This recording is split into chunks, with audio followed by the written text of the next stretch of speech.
Hello friends, welcome to my YouTube channel. तो आज हम डिस्कस करने वाले हैं फाइनेंशियल मैनेजमेंट। फाइनेंशियल मैनेजमेंट एक मैनेजरियल एक्टिविटी है जिसमें ये डिसाइड किया जाता है कि किसी भी फर्म के फाइनेंशियल रिसोर्सेज को कैसे प्लान करना है, कैसे कंट्रोल करना है। ये एक क्रूशियल डिसीजन होता है जो एक्सपर्ट के द्वारा लिया जाता है, जिनके पास फाइनेंशियल मैनेजमेंट की नॉलेज होती है। बिजनेस बिना फाइनेंशियल मैनेजमेंट के ज़ीरो होता है। फाइनेंशियल मैनेजमेंट का मेन एम है efficient and effective utilization of financial resources. किसी भी बिजनेस में तीन मेन क्वेश्चंस अराइज होते हैं बिजनेस फाइनेंस से रिलेटेड। पहला कि पैसा कहाँ से आएगा, दूसरा उसे इन्वेस्ट कहाँ करना है, तीसरा कितना शेयर होल्डर को देना है। फाइनेंशियल मैनेजमेंट में थ्री कोर डिसीजंस आते हैं। First one is investment decision, second financing decision, third one is dividend decision.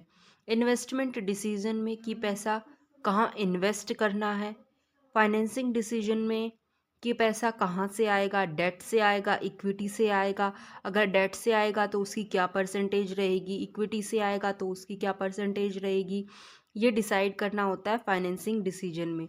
Dividend decision में कितना पैसा शेयर होल्डर्स को देना है जिससे कि वो सेटिस्फाइड रहे एज डिविडेंड।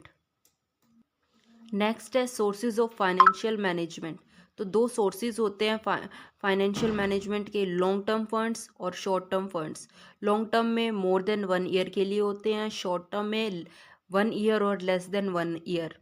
लॉन्ग टर्म्स के अंदर आते हैं equity share holders, debenture holders, preference share holders, lease financing, venture capital, term loans, internal accruals. और शॉर्ट टर्म के अंदर आते हैं treasury bills, commercial papers, factoring, working capital, public finance, trade credit, accruals. अब हम इन्हें डिटेल में देखेंगे। इक्विटी शेयर्स को ऑर्डिनल शेयर्स और वेरिएबल इनकम सिक्योरिटी भी कहा जाता है। ये रियल ऑनर्स होते हैं जिनके पास वोटिंग राइट्स होते हैं और ये इरिडीमेबल्स होते हैं। प्रेफरेंस शेयर, इसमें ये हाइब्रिड सोर्स ऑफ फाइनेंस होते हैं क्योंकि इसके अंदर इक्विटी और डिबेंचर्स दोनों की कैरेक्टरिस्टिक्स होती हैं। इनके कोई वोटिंग राइट्स नहीं होते, लेकिन ये रिडीमेबल होते हैं विद इन 20 ईयर्स।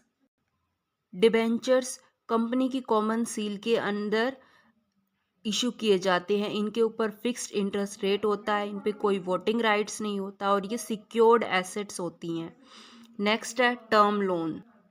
ये रिप्रेजेंट करते हैं सोर्स ऑफ डेट फाइनेंस को जो कि रिपेबल होता है more than 1 year but less than 10 years. Next one is lease financing. ये कॉन्ट्रेक्चुअल एग्रीमेंट होता है जहाँ पर एक पार्टी दूसरी पार्टी को अपनी एसेट यूज़ करने के लिए देती है और उसके बदले में वो उससे रेंट चार्ज करती है। Next one is venture capital. ये स्मॉल स्टार्टअप कंपनीज के लिए सोर्स ऑफ इन्वेस्टमेंट होती है। इनका काम है इन्वेस्टर्स को सपोर्ट करना जिनके पास फाइनेंशियल सपोर्ट नहीं है।